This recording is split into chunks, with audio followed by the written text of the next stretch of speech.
As Jigawa battles fatal floods, President Tinubu insists man-made element must be addressed.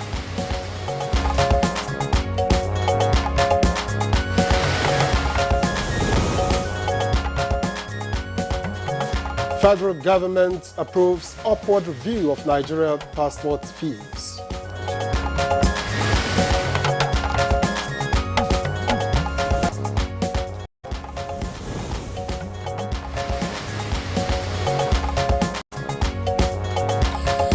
Edo State pulls out of national electricity market, establishes commission.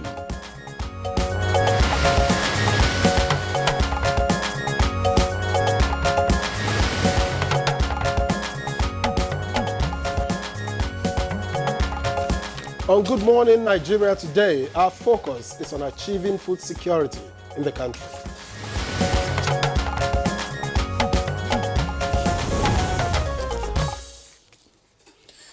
The last 7 years have been challenging for Nigeria in the area of food security.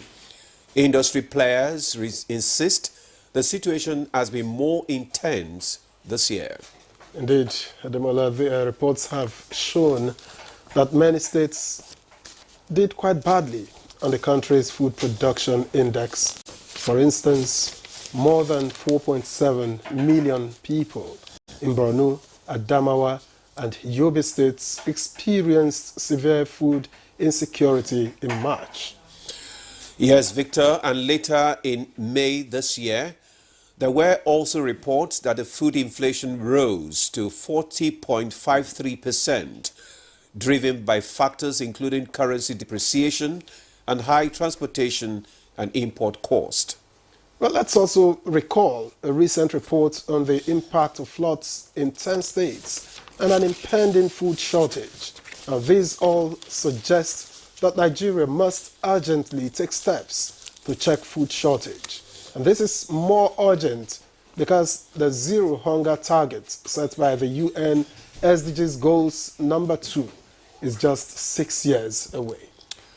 Managers of Nigeria's agri sector are not aware of these issues, and the link between food insecurity and poverty. Minister of Agriculture and Food Security, Senator Abubakar Kyari, says the current food supply issues in Nigeria is due to depletion of food reserves, insecurity, flooding, Naira redesign, and COVID-19 pandemic, among other factors. Now, there was also a halt in purchase and the restocking of the strategic grain reserve shortly after the ministers were sworn in to defy market forces. But a lot has been done to address these food supply glitches. A state of emergency was declared on food security in July of 2023, for instance. A strategy was also developed to avert the annual food shortage experienced between May and June. But this did not do much to help in spite of growth rate of 7 million per annum. The dry season farming was introduced in November 2023 with wheat in the first phase and rice, maize and cassava in the second phase. Well, these and other efforts were targeted at ameliorating the current food supply challenge. After 1 year in office, how has the journey been for one of Nigeria's rebranded ministries, the Ministry of Agriculture and Food Security? We have guests joining us shortly. So let me on that note welcome you to Good Morning Nigeria. I am Victor Azo. Let me also join Victor in welcoming you to today's program. We are reaching you live on the network service of the NTA. Chukwudi Okoli Ugbaja will join us later for the newspaper review, but that will be after highlights of the news with Comfort Amodu. Good morning, Comfort. Good morning, Ademola and Victor. Here are the highlights of the news. President Bola Ahmed Tinubu has extended his profound condolences to the government and the people of Jigawa State over the recent flooding that has led to the loss of lives and displacement of many citizens. The president also commiserates with the bereaved families and victims of the flooding, which has impacted about 14 local government areas and many households.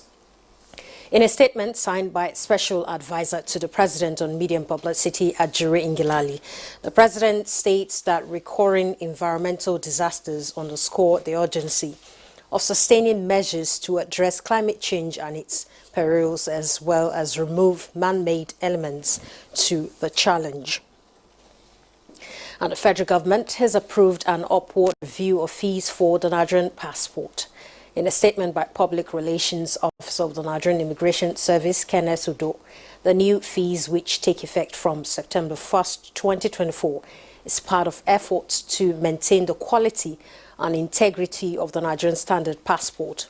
With this review, a 32-page passport booklet with a 5-year validity, currently charged at 35,000 naira, will become 50,000 naira, while a 64-page passport booklet with 10-year validity is currently 70,000 naira and will become, which was currently 70,000 naira, will now be sold or purchased at a higher amount, and however indicates that a fee remains unchanged abroad. While expressing regret for any inconvenience this increase might cause prospective applicants, and the Nigerian Immigration Service assures Nigerians of its unwavering commitment to transparency and quality service delivery at all times. More states have continued to pull out of the national electricity market to establish the Electricity Commission in compliance with the amended Constitution of Nigeria and the Electricity Act 2023.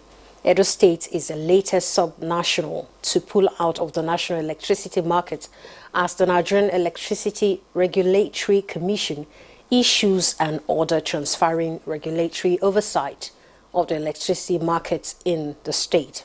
That's from the Commission to the Edo State Electricity Regulatory Commission. NERC directs Benin Electricity Distribution Company to incorporate a subsidiary to assume responsibilities for intra-state supply and distribution of electricity in Edo State.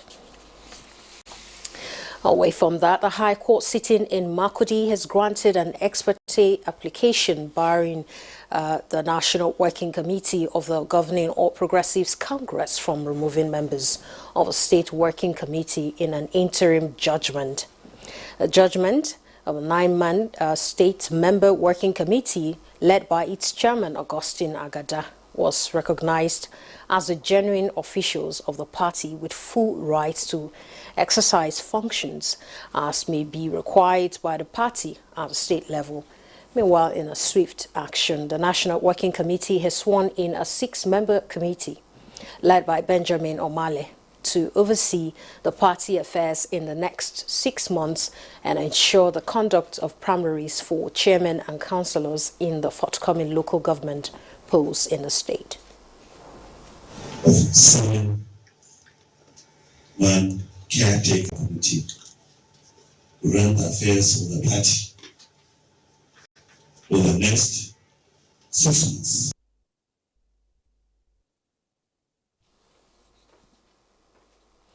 And beyond service delivery, federal government says industry players in the power sector must have access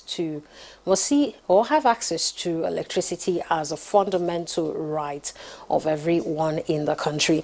Minister of Power Adebayo Adelabu, while inaugurating power sector communication team, says customers deserve the right to know why there is power outage or any other challenge in the sector. Hence the need for effective communication. He emphasized that electricity customers should not be left out in the dark with happenings in the sector, as he tasked the communication team to brace up and deliver results. Around the power sector, we envision a Nigeria where electricity is not just a luxury, but a fundamental human right. It is everybody's entitlement. To achieve this, we must work together And we believe that effective communication is key. That's the news at this time. Good morning, Nigeria continues with Victor and Ademola right after this break. Good morning.